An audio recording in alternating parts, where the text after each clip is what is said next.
Magandang araw! Ako si Mary Stephanie Golan at ngayon ay babahay ko sa iyo ang isang maikli at liwanag tungkol sa lakbay sa hangin. Sa yun ng video na ito na ipagkita ang aking pag-unawa sa hangin. Magbigay ng halimbawa at bahagi ang mga aral na aking natutunan. Ang lakbay sa Nisay o travel essay ay isang uri ng sulatin na naglalaman ng personal na karanasan ng manunulat sa paglalakbay. Hindi lamang ito basta paglalarawan ng lugar, kundi pagsasalaysay ng mga natutunan na dama at mga obserbasyon sa paglalakbay. Ang isang mahusay na naglalakbay sa Nisay ay nagtatanglay ng malinaw na kwento, maukulay na paglalarawan at matapat na damdamin. Layunin nitong ipadama sa mambabasa na parang nakasama rin sila sa biyahe. Nakaraang bakasyon ay napunta ako sa probinsya ng Cebu, sa Dalaget Province. Sa unang tingin, nakala ko isa nang itong ordinarong pasyalan. Ngunit habang naglalakad ako sa paligid, napansin ko ang pagiging simple ng pamumuhay ng mga tao roon. Ang preskong hangin at ang katahimikang bihira ko nang maranasan sa lungsod. Kung isusulat ko iyon sa isang lakbay sa Nisay, hindi lang lugar ang aking ilalarawan, kundi pati ang damdaming nagdulot sa akin ng kapayapaan at ang aral na natutunan ko sa paglalakbay. Para sa akin, ang lakbay sa Nisay hindi lamang kwento tungkol sa pagpunta sa kung saan. Itong paraan upang mas makilala ang sarili. Sa bawat paglakbay, natututo tayong magmasid, magpasalamat, at makita ang mundong hindi natin nakilala sa pang-araw-araw. Natutunan ko na ang paglalakbay ay hindi nasukat sa layo ng narating, kundi sa lalim ng karanasang naiuwi nyo sa inyo. Salamat sa panonood! Sana'y nakatulong na maikling paliwanag na ito na mas maintindihan ninyo ang konsepto ng lakbay sa Nisay. Hanggang sa muli!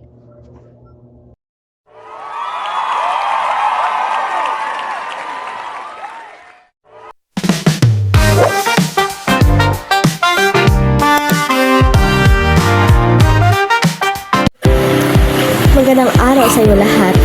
Ako si Catherine Liwapa at ngayon ay ibabahagi ko ang aking pag-unawa sa aralin tungkol sa lakbay sa Nisay. Sa video na ito, tatalakhayin natin ang mga mahalagang konsepto na lakbay sa Nisay, mga halimbawa at ibabahagi ko rin ang aking personal na refleksyon tungkol sa lakbay sa Nisay.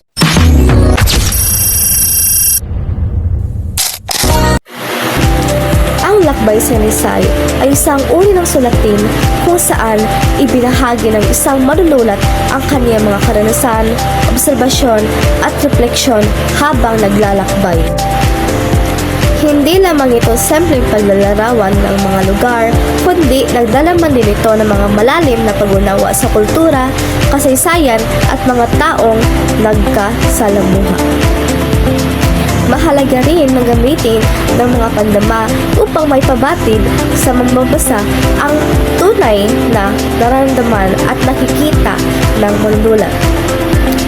Ang isang mahusay na lakbay sa Nisay ay naglalayong magbigay ng inspirasyon sa manunulat at maipabahagi ng kaalaman sa mga mambabasa. Kung magbibigay ako ng halimbawa tungkol sa lakbay sa Nisay, ang halimbawa nito ay kagaya lamang ng pagdiriwang ng sinulog sa Cebu. Ipinakita nito ang mga debosyon sa Santo Niño at ang pagmamalaki sa ating tradisyon sa pamamagitan ng sinulog na ipapasa natin ang ating mga kultura sa mga susunod na henerasyon. Ang paglalakbay at pagsusulat ng lakbay sa Nisay ay nagturo sa akin ng maraming bagay. Natutunan ko na ang bawat lugar ay mayroong sariling kwento at bawat tao ay mayroong mahalagang papel sa pagbuo ng kasaysayan. nalaman ko rin na ang paglalakbay ay hindi lamang tungkol sa pagpunta sa ibang lugar, kundi tungkol ito sa pagtuklas ng ating sarili. Ngunit kaya't walahat, nasubukan din natin magsulat ng sariling lakbay sa lisay upang may bahagi natin ang kanilang mga karanasan at matuto mula sa iba. Maraming salamat sa panonood. Sana ay nagustuhan niyo ang aking video tungkol sa lakbay sa lisay. Tandaan, ang bawat paglalakbay ay isang pagkakataon upang matuto, lumago at mabahagi ng ating mga karanasan. Hanggang sa muli.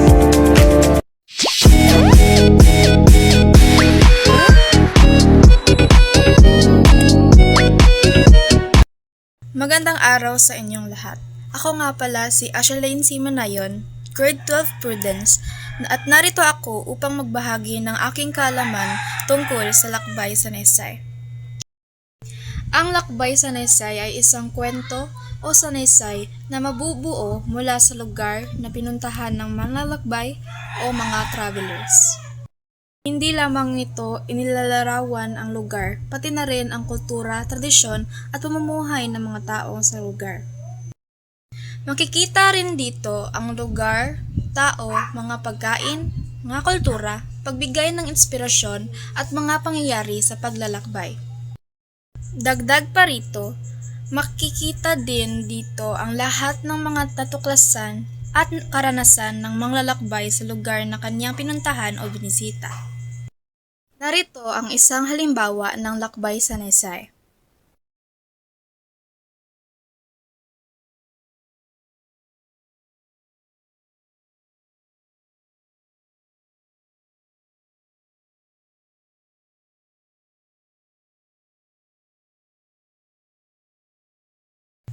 Sa videong ito, natutunan ko na ang lakbay sa Naysay ay hindi lang tungkol sa pagpunta o pagbisita ng isang lugar.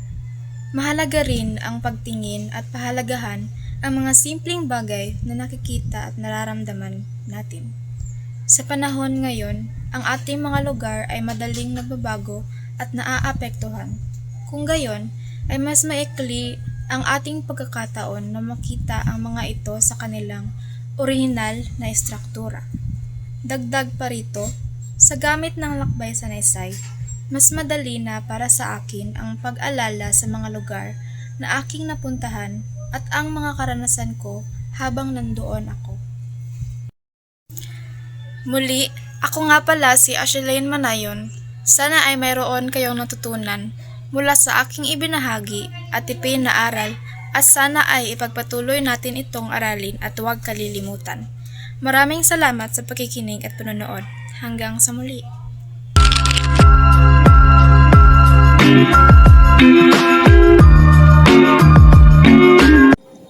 Magandang araw po sa ating lahat. Ako po si Michael Jean F. Cañete at sa araw po na ito ay tatalakayin natin ang tungkol sa lakbay sa Naysay. Ang layunin ko ay ipakita ang aking pag-unawa sa aralin na ito at kung paano ito magagamit sa totoong buhay. Ano nga ba ang lakbay sa Naysay? Ang lakbay sa Naysay ay isang uri ng sanaysay na naglalahad ng mga karanasan o emosyon sa paglalakbay ng isang tao.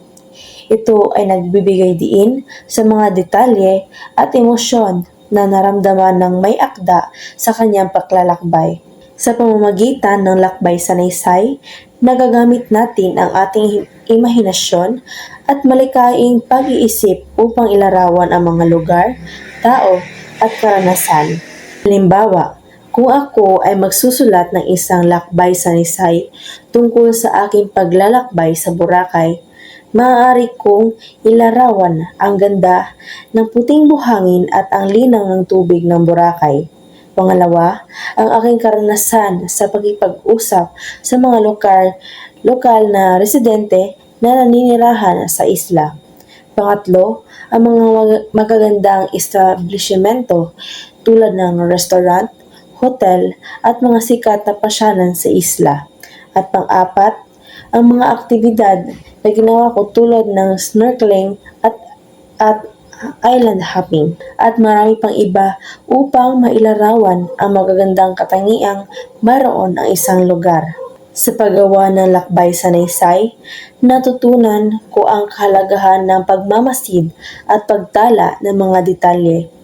Ito ay nakatulong sa akin upang maipakita ang aking karanasan sa isang makulay at makahulugang paraan. Ang lakbay sa Naysay ay hindi lamang tungkol sa paglalakbay, kundi pati na rin sa pagtuklas ng ating sarili, kultura ng isang lugar, at mga magagandang katangian nito na pwede nating maibahagi sa mga tao, lalong-lalo na sa mga turista na nagbabalak na magbakasyon. Sa pagtatapos, ang lakbay sa Naysay ay isang makapangyarihang sandata para sa pagpapahayag ng ating karanasan at emosyon. Dito po nagtatapos ang ating talakayin at sana ay naipakita ko at naipaliwanag ng maayos ang aking pag-unawa sa aralin na ito. Maraming salamat po sa pakikinig. Magandang araw po sa inyo lahat. Ako si Imperial Axelrod at narito ako para talakayin ang lakbay sa Naysay o sa wikang English, travelogue or travel essay. Ang lakbay sa Naysay ay isang uri ng sulatin na tumatalakay sa karanasan sa paglalakbay. Ngunit hindi lamang ito tungkol sa paglalarawan ng mga lugar o tao. Ang sulating ito ay tungkol sa kung ano ang natuklasan ng manunulat tungkol sa kanyang sarili at sa lugar na pinuntahan niya. Kung ganun, ang pagsusulat ng lakbay sa Naysay ay isang paraan ng pagkilala sa sarili. Ang layunin ng pagsulat tungkol sa isang paglalakbay ay nakapagbigay ng malalim na insight at kailangan at kakaibang anggulo tungkol sa isang destinasyon. Sa ganitong uri ng pagsulat, kailangan mahikayat ang mga mambabasa na ganasin at bisitahin din ang lugar na iyong sinulat. Marami na rin kurso sa pagsusulat tungkol sa paglakbay na mabigay sa iyo ng lalim na pag-unawa kung paanong bumuo ng mga ideya at profesional na artikulo at kung paano ito ibebenta sa merkado. Bisitahin din ang mga lugar na iyong sinulat. Ang pinagkaiba ng sanaysay at lakbay sanaysay ay ang sanaysay ay isang salaysay ng isang sanay. Ibig sabihin, ito ang pagsasalaysay ng isang taong sanay at punong-puno ng karanasan sa isang bagay. Ngunit ang lakbay sanaysay, tinatawag itong travel essay or travelogue dahil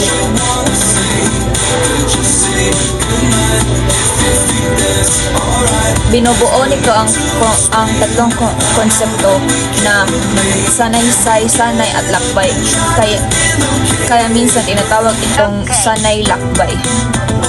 Ang lakbay sanaysay ay maaari isulat sa dalawang anyo, formal o di-formal. Sa formal, ang tinatalakay ng anyong ito ay mga seryosong paksa. Nagtataglay ito ng mga masusi at masuring pananaliksik ng taong sumusulat. Ito ay kadalasan nagbibigay ng impormasyon ukol sa isang tao, hayop, bagay, lugar o pangyayari. Halimbawa, ang mga editorial sa pahayagan. Sa di-formal naman, tinatalakay nito ang mga paksang karaniwan, personal at pang-araw-araw na kasiya-siya o kapang-aliw para sa mga mambabasa.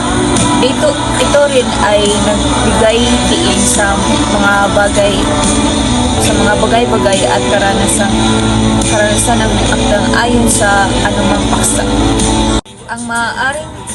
Ang maaaring halimbawa ng lakbay sanaysay ay kung saan nagsusulat ang mga tourist para manghikayat ng mga ibang tourist para pumunta sa isang lugar. Halimbawa, ang Halimbawa, ang content ng kaniyang sinulat ay tungkol sa chocolate hills at gaano ito kaganda. Sa aking natutunan at ang aking konklusyon ay isa itong uri ng pagsusulat kung saan sinishare ng isang manunulat ang kanyang mga experience sa mga lugar na kanyang napuntahan na